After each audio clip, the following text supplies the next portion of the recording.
Hello, everybody. My name is Hassan Shirwani, and welcome to our webinar on building an end-to-end ML solution for telecom with Databricks. In this webinar, we shall discuss a tool called Databricks and how it could help data scientists, data engineers, and even business team to work in a unified managed platform, something like an ecosystem to create value. Azure we will be using, and Databricks is a very fast, easy, and collaborative Apache Spark-based big data analytics service. Databricks provides a unified open platform for all of our data. It empowers data scientists, data engineers, even data analysts with a simple collaborative environment to run interactive and scheduled data analysis workloads. So let's start our webinar. First of all, I would like to introduce myself. As I said, my name is Hassan Shirwani. I hold a PhD degree in data analytics. Besides that, I love experimenting with different models and their optimization algorithms. However, it was a bit surprising to see how these models never see that level production value as it deserved due to lack of understanding of MLOps workflow and its differences in experiment and production phase. This urged me to extend my knowledge. So in Royal Cyber, I'm working on end-to-end machine learning project approach that is from data collection to application working in production. This gives me a lot of satisfaction seeing a real value for data science project that is, it's not only working on experiments, but also see actual life for our models. With me, I have Umar Amanat, who is our data scientist. Umar, you want to go ahead and introduce yourself? Thanks, Asham Sherwani. So, as you know, my name is Muhammad Umar Amanat, and I'm working as a data scientist in Royal Cyber. And besides my professional experience, I'm also pursuing my master degree in computer science with the major in artificial intelligence. And in terms of years of experience, I have more than 4 years of experience in data science. And my main motivation to become a data scientist is I'm amazed by how data science is uh, evolving the business and how data science is leveraging its stats and mathematics power to boost the revenue of different organizations and how intelligently we are able to solve a complex problem which we previously are unable to solve. So in Royal Cyber, my daily routine job is to create a machine learning model managing end-to-end machine learning pipelines, and I'm also leading a team of junior data scientists in Royal Cybers. And besides the data science, I'm also working with the data engineering team to build data architect applications for our clients. And we are also using the modern data engineering tool to solve the problems of our client related to the data, either data engineering or data science. So this is about me. Okay, thank you, Umar. So, moving along, something about us. We are a company of 1,200 plus members, 10 plus locations around the globe. We have very strong cloud practice, having something around 250 plus cloud experts. Most of them are certified. We keep diverse cloud portfolio in terms of our certifications such as AWS, GCP, Azure, IBM. We also have a large open source practice where we work with open source tool sets to solve machine learning challenges, where we can actually help you out. So if you want to know more about us, please shoot us an email, and we'll love to tell you more about our services and about Royal Cyber. So let's talk about agenda of this session. First, we will discuss what is an end-to-end machine learning project and what kind of challenges do we actually incur while we are solving or dealing with a project. It's based both on project level and on technical level. Then we would discuss a complete picture of a machine learning project, how it looks like. I would explain Databricks very briefly for those who have not heard about it or who are not really aware of its potential and power. Then we will solve together a case study, a telecom case study, and it's about churn rate case. And finally, we will move towards demo, where on Databricks, we would see that how can we make best use of Databricks to solve a real life problem. Finally, there will be Q&A session where we would love to hear from you if you have any questions, any feedback for us, basically, to improve on our solutions, or maybe if you want to learn more about Databricks or case study related to telecom churn case, we would love to answer all them. So about machine learning and its end-to-end life cycle, our first stage is always business understanding. We understand what is object and what are our business goals. Over here, mostly we identify what are our matrices, what our client or our business or a product domain needs from us. Second stage is to prepare data and manage that. So we implement different kind of protocols. We implement and provide proper ETL pipelines. After that, we work on EDA, which is exploratory data analysis. We see different patterns in our data. For example, if there are different relationships among our features, if we have imbalanced classification, if it is a classification problem, in our case, telecom churn prediction, it is. Then we look if we have any anomaly in our data. So after checking all these patterns based on our domain knowledge, data scientists make also some kind of features. So based on domain knowledge, they actually extract new features which would actually provide more explanation for our model. Coming to number third phase, over here we develop multiple models. One example is we might implement KNN, naive Bayes, decision tree, random forest, XGB, or neural network. So 6 or 7 models. And after that, we test them, we evaluate them that which of these model is performing the best. And over here, again, our matrix of evaluation is very important. For example, if we are looking for accuracy, F1 score, or recall, which one is this? So that would again go back to our number one phase. But coming back to model, once we know and we have evaluated our model, we find a best model and most optimized model out of them, and we implement our hyperparameter tuning, which would provide best results with that model. So now we know our parameters, we know our model, we have our data. It's time to deploy our model into production. This is the point where our model actually becomes a service, and that is where MLOps domain starts. So over here, what we do is we monitor whether our model is seeing any deviation, is there any change in data and its behavior, and finally, to check model lineage, we might have multiple models. Due to new data, we might have another set of model. So unlike software domain, data science is very dynamic. We tend to change our data. So maybe after 3 months, we have new data. That new data might have very different behavior and anomalies than our first version. And hence, our first or initial model might be actually get changed. So for example, in first stage, we might have random forest. In second phase, after our data has been updated, we might actually come up with XGB. And similarly, our parameters could also evolve with the time. So over here at this deployment phase, we can monitor all of them.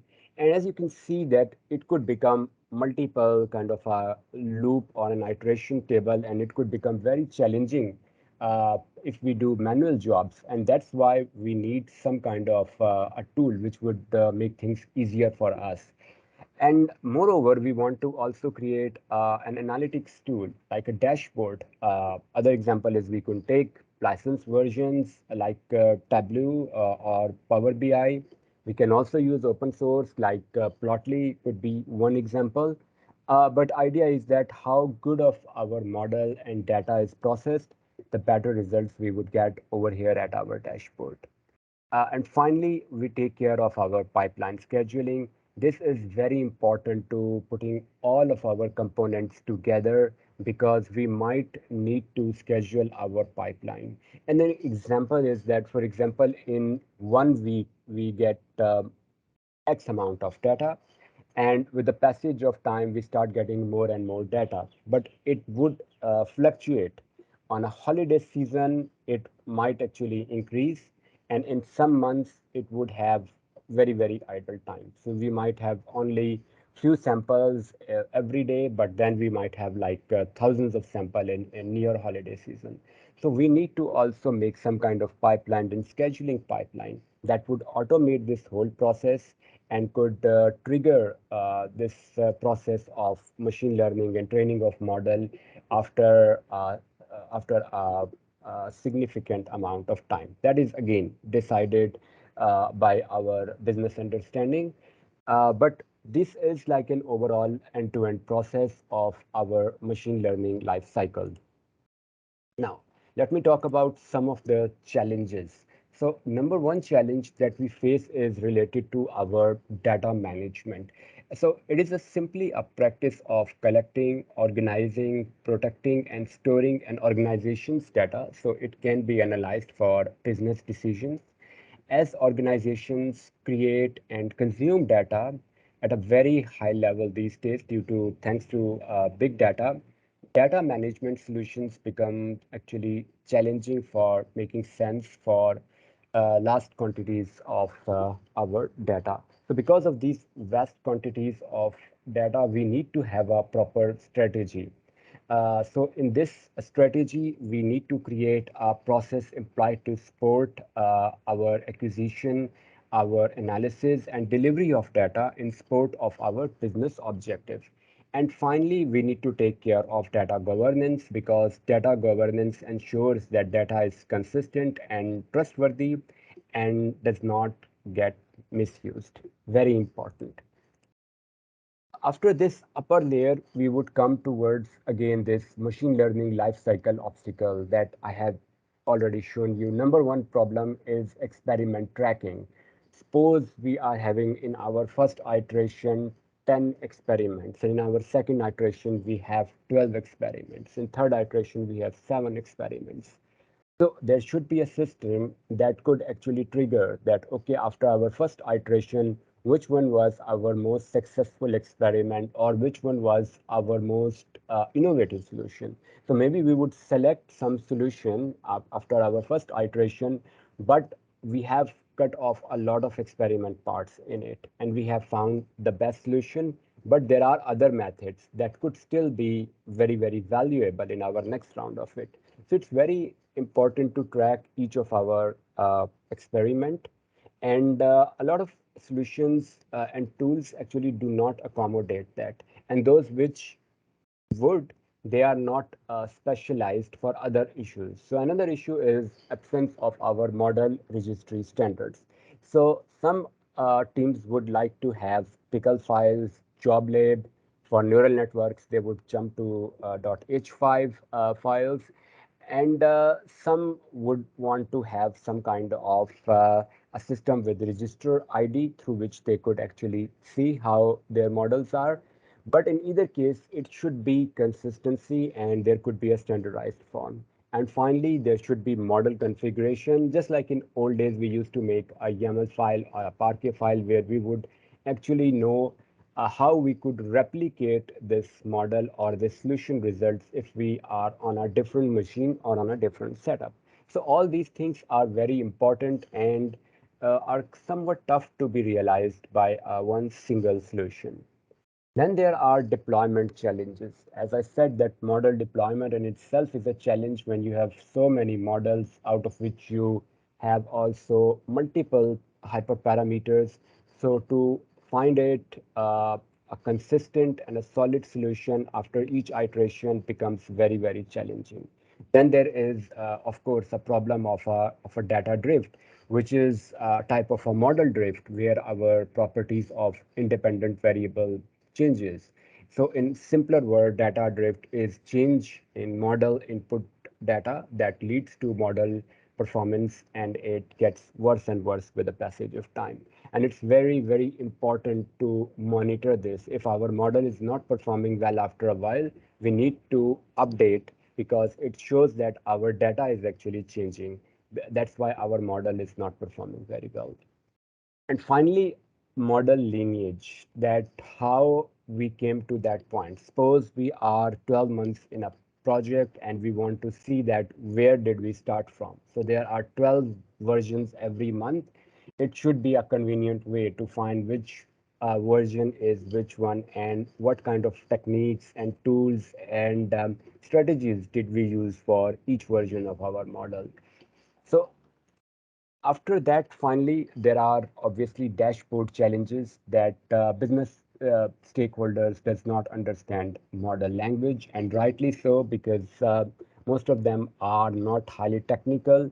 So it's not very easy for them to understand each and every bit. So interpretation of model result is always very challenging, and there should be a system which would provide one kind of one-stop product which would actually explain all of these highlighted challenges into one. And luckily, we have Databricks with us. So Databricks is actually developed by creators of Apache Spark. It is a web-based platform, which is also, as I said, one-stop product for all data requirements like data storage and analysis. It is interesting to know that Databricks is integrated with MS Azure, AWS, and GCP, making it easy for businesses to manage a colossal amount of data and carry out machine learning tasks. It also provides CPU and GPU environment for our analytics. It deciphers the complexities of processing data for data scientists and engineers, which allows them to develop machine learning application using languages like R, Scala, Python, or SQL interfaces in Apache Spark. So that is a big, big bonus. Let's talk about some features. So number one feature I would talk about, as we were just talking about Python and all these language, is language. It provides a notebook interface that supports multiple coding languages in the same environment. So going towards a little bit on tech part, uh, using a magical command, which is like percentage, and with that we use Python or percentage R, percentage Scala, and percentage SQL. Basically, a developer can build algorithm using Python, R, Scala, or SQL. For instance, data transformation tasks can be performed using Spark SQL, model prediction made by Scala, model performance can be evaluated using Python, and visualization can be done by R. So if you're using multiple languages for one solution, actually Databricks could accommodate that. Next point is related to our productivity. So Databricks increases productivity by allowing users to deploy notebooks into production very smoothly. It provides a collaborative environment with a common workspace for whole team, be it data scientist, data engineer, even business guys. All of them are part of one team, and hence they are under the same ecosystem. Then it talks about flexibility. That is very important as well. So Databricks is built on top of Apache Spark that is specifically optimized for cloud environment. It provides scalable Spark jobs in data science domain. It is flexible for small scale jobs like development or testing, as well as running large scale jobs like big data processing, for example. So if a cluster is idle for a specific amount of time that is not in use, it would shut down the cluster to remain highly available. So that is another extra advantage. And finally, it's related to data source, where it connects with many data sources to perform big data analytics. It could be that not only it connects with cloud storage services provided by our key platform providers, but also connects to on-premise SQL Server, for example, CSV and JSON. And this platform can also extend connectivity to MongoDB, Avro files, and many other files. So it has also flexibility, and it is flexible in terms of its data type, including data structures and file structures as well.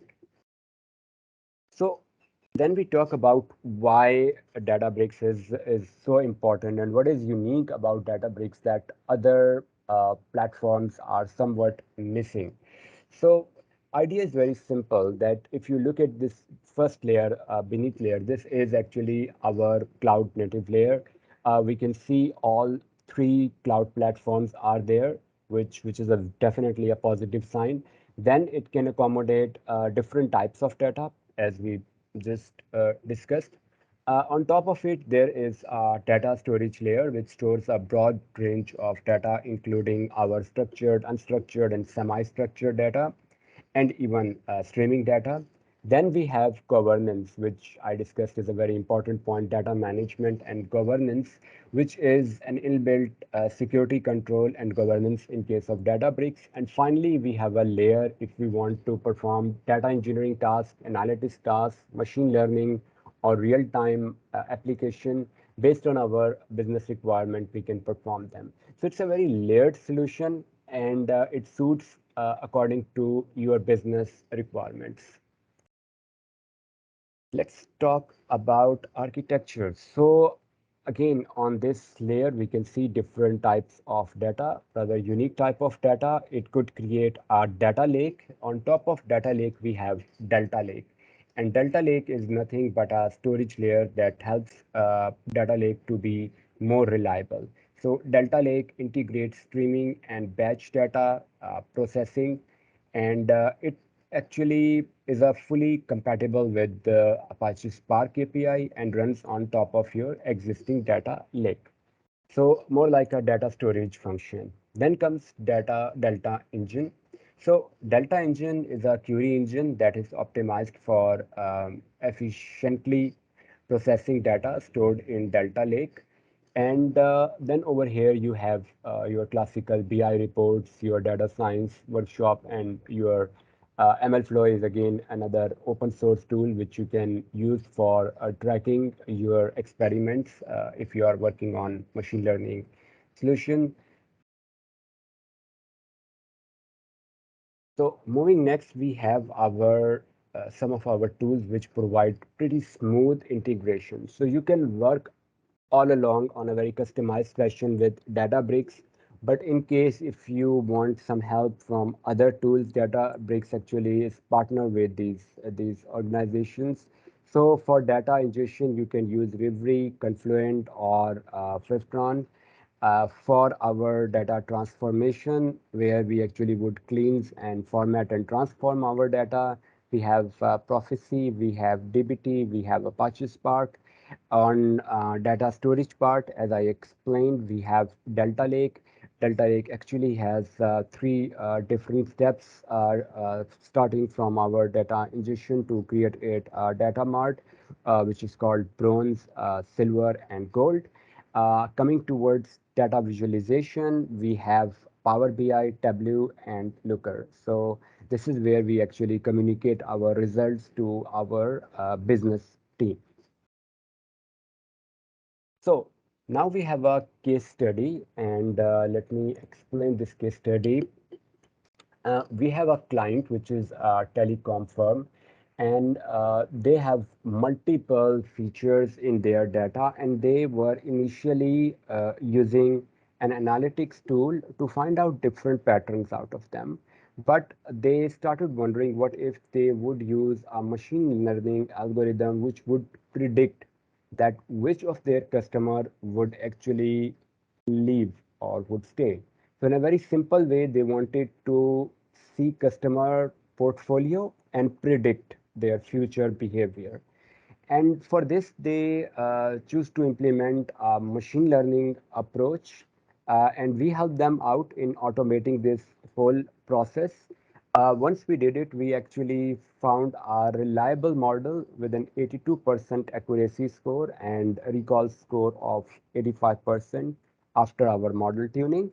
And I will discuss very briefly why we use accuracy versus recall. Those who are data scientists, I think it's not a very new concept for them. Why would we use different matrices, and why accuracy is not always the best way to measure models' performance? We found actually some very beneficial outcome, which were very positive for our businesses. For example, we save time of our staff from manual customer profile maintenance, and they could actually use this time for other positive and innovative activities. It also increased customer portfolio, and this could be actually used in other products being sold, because our client is actually moving slowly towards fintech part as well, and it was very helpful to utilize some of that information on that aspect. And then they actually ran this kind of a survey, and through that they found that they actually had this customers satisfaction increase. So because they knew that what are the key components and what are key variables that could actually make their customers leave. So they actually focused on that, and after that, they found results immediately. So as initially I was saying, it's very satisfying to see making value for a real life scenario. So what we did, or our solution framework was, is that in first stage we uh, did data creation and storage from different source of data. Then we move to our next stage, where based on our domain knowledge, we created new feature, and then we make sure that we understand customer behavior better. We implemented different models. Out of those models, we chose one best model. In this case, it was random forest. And once this model was selected, we created an analytics dashboard of our loyal versus unsatisfied customer portfolio. That is, that which customer are possibly or might leave us, and what are some of the variables that could actually affect their decision. That is, if company would actually take care of those variables and those features and variations, our customers could actually be more satisfied and happy and could stay with us for a longer time. Let's talk about application overview, how it actually works. So over here we have different type of data. So for example, customer detail, customer service data, their financial data, and then their customer complaint data set. So you can see that it's a combination of structured and unstructured data. What we did is we create a data lake which would compile all of this data into a tabular form, and then we sent it for our data pre-processing. Our data scientists, they did EDA, feature engineering, and out of them they created a model for churn prediction. So what happens is that this is a decision box. If we find that our churn prediction means that if answer is no, our customer would remain loyal, then it would actually send it for approval, and it would actually go to our customer portfolio reporting table. But if it says yes, that for example, in next 3 months, this customer might actually leave. So number one stage is we will flag this potential case. We would also move a churn rate scoreboard, where we would actually highlight that what is our probability. And this is very important because every organization might have their own probability threshold. Over here, we use 70%. I know some clients who would actually say 50% is pretty good, but this probability score actually helps us in knowing that how confident we are that this client would actually leave. So if our churn probability is higher somewhere 89 and someone over here on manual table would look at it, it means that that is a serious case. But if it is suppose 19%, there could be some one or two variables that could be taken care, and this client could actually be easily get back towards its loyalty. So that's how we have formed this solution. Let me talk about solution architecture. So we start with our data source. As in our introduction, I said we used Azure as the top of it, and then we use Databricks within that environment. First, we have two types of data. One is our batch data, that is historical data. We used ingest that data using our Azure Data Lake. We use Azure Synapse for our analytics. For Event Hub, it is actually used for our real-time data. And I'll explain what is the difference between them. Real-time data is we use when our model has become a product and when it is in production. So we use real-time data that is coming on demand. And then we have this data which we use for our initial model training purposes. So once we have moved from our first stage of data sources, then we move towards this feature engineering part. What we do is that we transform actually our raw data and make that in a tabular and read form using our Jupyter notebooks in Databricks environment. Here our data scientists would work and they create a cohort system which we called feature stores. What they do is that they create features and then they store them for better use of it. So suppose a data scientist has found that there are four new features in first iteration that could be used to explain churn prediction. But in the next iteration, those features could become seven. So it's very important, just the way we have stored our data using a data lake, it's also very important to use some kind of a system, a warehouse sort of a system to store our feature. And that's why it's called feature store, because it takes care of your feature in every iteration, and the way you want to use it for your machine learning algorithm, they can be used right away. Then moving into our model implementation layer, we also use Databricks for this. First, we train our data, our model based on data. We and I'll show you in demo at detail how we did it. And then we chose a machine learning model. And finally, we serialized or saved these models. And then we moved into MLOps domain where we use ML flow. We served our model, that is, it could be now used for real-time ingestion as well. So if data is coming from real-time event, it could be actually start giving results. And if we have a lot of data, obviously using Azure environment, we can take care of that big data as well. Then we also would take care of our model monitoring, as I explained in intro, that we might have different versions of model because of new version of data, and those models would have different versions of parameters. So it is very important to look up and see if we have any, our results are going worse or not. If they are steady, then we are fine. We won't change our model.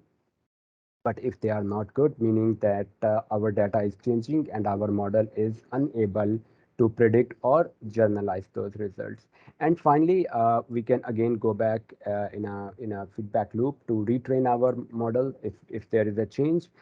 So you can see that there are a couple of feedback loops, but this architecture, I hope, would make some clarity how we go about. First stage is always about working on data processing. Second is to create features. Third one is talking about model development. And fourth one is finally when our models would become a service that is going into production. And I hope that these architecture and all these concepts would make more sense once we would go to demo. And I think it's time that we would actually go to demo. So just give me a few minutes so that I can load my screen. Here we are on our demo. And I would like to introduce you to our data set. We have basically one main data set, which is telecom data set, and other is financial and customer service data set. As I explained in that diagram, that first step as our data engineering team is that we take care of our data. We combine our different data sets, and then we kind of look at and pre-process whether it makes value or not. So initial step for data engineer is to make pipelines, make this available for data scientists so that they can understand these data points. And then up to data scientists, it's very important that they understand each of these features. And for example, churn status is our target feature. That is what we want to predict. If we have value of 1, it means customer has churned. And if it's 0, it means no churn. So that is our target variable. And additionally, since it's 1 and 0, it is clearly a classification problem. So this kind of understanding should come from data scientists, and they should give this information to their data engineering team how they want this whole process to go about. Once this data is combined together, is cleaned because there could be missing values, there could be anomalies, there could be some points which need to be standardized and normalized, and all this clean data is there ready to put into our models, then data engineers can forward it to machine learning guys and they could implement models. So in a while, I will share you screen about our local Jupyter notebook. So here is our Jupyter notebook. And one neat trick that I have taken for this demo is that we have first trained and done all of our experiments on our local machine. Obviously, if you don't have a very powerful machine, you don't have GPUs, I would encourage you to go for clouds. But to save your own amount, you can first do a lot of experiment on your local machine and then actually go and set up everything on cloud. That could save some computation energy from your cloud. But if obviously you can go for it, you can create all those experiments in your cloud. We are using Azure. So after 370 line of codes, we have come to a point where we have checked our models, which one would suit us the best. And we have used recall score as our matrix of evaluation, our model. The highest number would show that this is the best performing model. In our case, it's random forest. In my uh, introduction part, I discussed why to choose recall over accuracy. Just to walk you through this one, we can use accuracy actually when we are interested in predicting both 0 and 1 correctly, and our data set is balanced. In our case, it is not, because there are a lot of cases where we have loyal customers, thanks God, and there are few cases where we have churn cases. So in our data set, it was 8% churn cases, and then 92% were our loyal customers. So in that case, we get imbalanced class, and now we cannot use accuracy to predict our model. There are other two parallel matrices. One is precision, and other is recall. We use precision when we want the prediction of one to be as correct as possible, and we use recall when we want our model to spot as many real one as possible. So for this reason, we are actually focusing on recall because we want to look out for our ones, which in our case is actually our churn prediction. So we have implemented all sort of models. You can see decision tree, KNN, naive Bayes, dense neural network, logistic, backpropagation neural network, simple neural network, SVM, and random forest. And random forest is clearly a winner over here. So due to this reason, we will use random forest. And now I will take this into our Azure Databricks system. We will use our random forest. We know which of its parameters are best. But for experiment purpose, I will first show you very basic model of random forest, and then we will go for the next layer and boil it down to slightly complicated parameters combination. Let's start from our left-hand side. Over here, we have different tabs. Create means you can create a new Jupyter notebook. Workflow, you can workspace. You can see how many projects you have. What are your main users in that project? Repo means you can clone or you can commit on your Git. Instant and search are pretty much what they mean. In data, you can see what databases you have. In compute, you have your clusters, and in workflow, it's very recent, so you can see your ML workflow. Over here, you can see your different clusters we have right now attached with a demo cluster. And on our extreme right, we have comments. Across each cell, we can actually give a comment if we are working in a team. On experiment, we can view our experiment. And even in schedule, we can see after how much time we want to schedule our job. So let me start this notebook. And here is also setup commands. So in setup command, we have different classes that would be invoked as we run them. Let's see our database. So we have 1200 samples and 22 columns. Of course, I'm using a subsample so that we can train on this live demo. It's not like a full data. Let's see what we have in our data set. So we are seeing over here top 5 values. Churn status is our variable, like our target variable. We want to see if it's 0, no churn. 1 mean there is a churn case.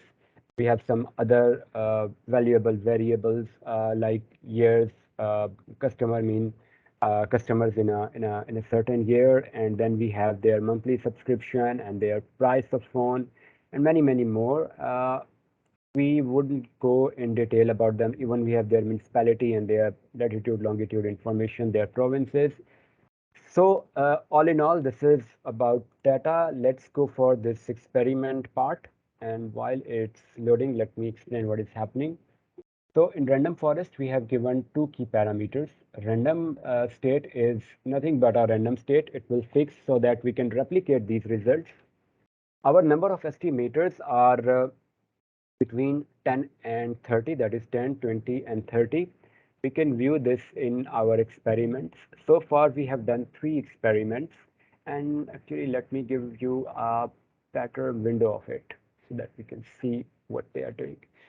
So over here, we have done 3 experiments. We have different scores, but what I would like to focus, number 1, is on our parameters. These are our parameters that we have used. Against them, we can view our accuracy score. We can see what is our recall. So suppose we want to go in detail of this model. I think let's go about this. So over here, you can see 2 parameters. You can add your description. You have 11 matrices to evaluate this one. And then you have different artifacts that you can also view. And over here, it's very interesting that you have these scripts in Spark and in Python. You can copy and paste and invoke these on your own server, for example, on your local notebook, however you want to go about it. Looking at our machine learning model, we can see these artifacts as I was talking about our option of using a pickled version of model or our model registry ID. So these are our actually run ID. You can use them or you can use this model.pickle file. So it's up to us. Then we can look at our YAML file. So the common uses of YAML file is to create configuration files. It's recommended that configuration files to be written in YAML, but you can also write them in JSON. But really, it really depends because YAML has better readability and is more user friendly, in my opinion. Then you can go into your model.pickle, and that is pretty same. Requirement dot text is something that those who have been working long enough, they know that pip dot install requirement dot text. would mean that we can replicate the same environment as is given over here, so that we would have same replicability and same results on the other side of our of our results. So this is something about our model and basics of it. We can go back again. Another feature that I really like and admire is we can compare our two models. So like this, suppose we want to go there and we want to see this parallel or our scatter plot. Now, this one is not very useful because we have only two models, but believe me, it could be very interesting if you could see it with different, for example, parameters on your x-axis and different matrices of evaluation on your y-axis. Then it could make more sense once you have like multiple models. We have only comparing with two models, so there are not too many, but I don't want to make this picture very complex or complicated.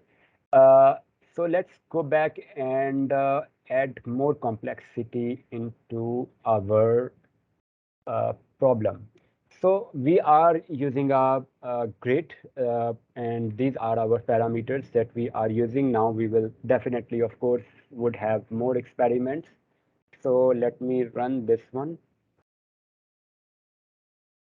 Here we have our experiments are done. Let me again go into that experiment window. And now you can see it looks pretty pretty confusing because we have a lot of parameters and we have a lot of results. First, let me talk about these parameters. We have used bootstrap criterion, maximum depth, max features, all of it. And then we have all of our matrices of evaluation. It's worth noticing that all of these experiments are over here. So these are our initial experiments that we did, first three of our experiments. And these are those experiments that are happening, and they are over here. So now suppose we have found one model that is performing well enough, and since we will be looking at recall, so let me go over here. I think 35 is pretty decent, so let's fetch this one and let's go there. By the way, this won't give you exact results as I was showing you on my local notebook, because we had like full data, and over here we are using only a small sample of our data. It is as I discussed earlier on, everything is same, but now what we do is we will register this model. So I can give it a name. I already have a name, so I will use that. And it is TE underscore churn, and I will overwrite to this. So this registration would take some time, so we will wait. So now let's see what we have. So we would come over here and imagine you are working in a team. You have 8 or 9 data engineers, you have 5 or 6 data scientists, you have MLOps experts as well in your team. Now, suppose I have created this model and I have a lead and I would like to send them what I have done. So what I would do is I would request to transit into staging level. So there are 3 levels, and it is recommended that first on testing level, you would send it for staging. So I have sent it for staging, and I would write some comment. First iteration. That's very generic. It could have been much better. Really depends on the project. So this is right now over here. Let's see this in pending. Since I am heading this demo, so suppose I am the second person, I would have these actions. Either I can reject it, I can accept it, or I can completely cancel it out. So let's say I would approve it, and let's say let's take this to staging. That's a wise thing to do. So now this model has gone in staging. We will go to our models and I will like to see our latest models. So this is TE underscore churn is our latest model. You can see it's in staging level. We have other models as well that we made to practice this demo for you guys. And we can experiment with this one and put that into serving. So for our version number 3, our serving is ready. We have different versions of model. We would like to test on our version 3. And I will add a small request over here so that we see that if our model is working fine and if everything is right. And this is over here. It's nothing but simply those variables or those features that we have and providing respective value against them. And now I send a request and it says no. Means that this client is our loyal client. We don't need to worry about this iteration and these results. Let's have another case to see if this is actually making sense because it's very easy that we have a very biased model. Since I said we have more loyal customers than our churn customers, so I would like to see one more case and hopefully we have changed enough anomalies that, oh yes, this time it's a churn case. And obviously this churn case could be now forward to our dashboard. So in dashboard, we can create how many churn cases and loyal cases we have. So through this way, we can test our models and we can go between our users. So now let's go back to this model since we have realized that this is a good model. We would go again on this model and instead of training, we would actually transition it to production because this is this it and is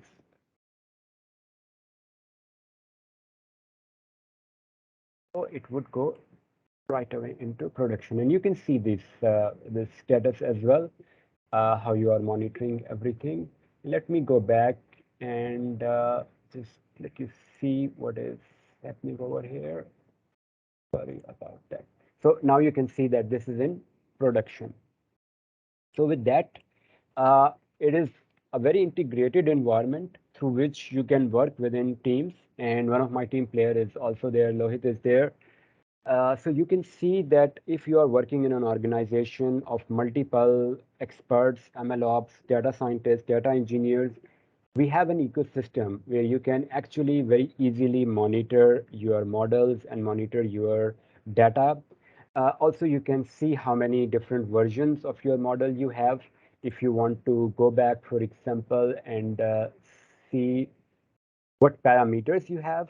This is also very helpful to see what parameters you have and against that what is your score or your matrices of evaluation is giving. So in our case, it's F1. So you can check your model performance against each parameter and you can make it much and much better. So I have just given you a flavor with only 2 experiments. And as I said that there are multiple experiments, there are also multiple models. We have only used over here random forest. In our notebook, we had used 11 models. So it could become very easily a very messy approach. So doing it manually or doing it with a tool is definitely has a big difference. And if that tool is the right tool, like Databricks environment is one where you can actually monitor not only your model performance, your data versions, but also alignment of your team, who is doing what. And it's a very smooth communication channel as well, that you know when your model is in staging and when you are putting it on testing, and after once testing is successful, how you can put that onto your next level that is on production. And even after production, you can do the same process. If you, after 3 months, if your model has start giving bad results and you feel that your new data is not generalizable, you can retrain your model and this whole workflow would continue again. So we are taking care of our machine learning lifecycle project in a very ecosystem approach. It's a very holistic approach, very transparent within your team, and which is very helpful for everyone. So before I end this webinar, where we have actually an exclusive offer for you. We would provide you a kickstart, and what it includes is assessment of your existing application, or maybe an application that you want to start from scratch. It will be a 3-hour assessment, which would include your documentation review, understanding your business requirements, and finally elaborate on how we can implement these processes with a proper brainstorming, which could actually help you out. So feel free to approach us at Royal Cyber at the given contact information. And if you have any questions, any feedback for this webinar, we would love to hear from you. Thank you very much.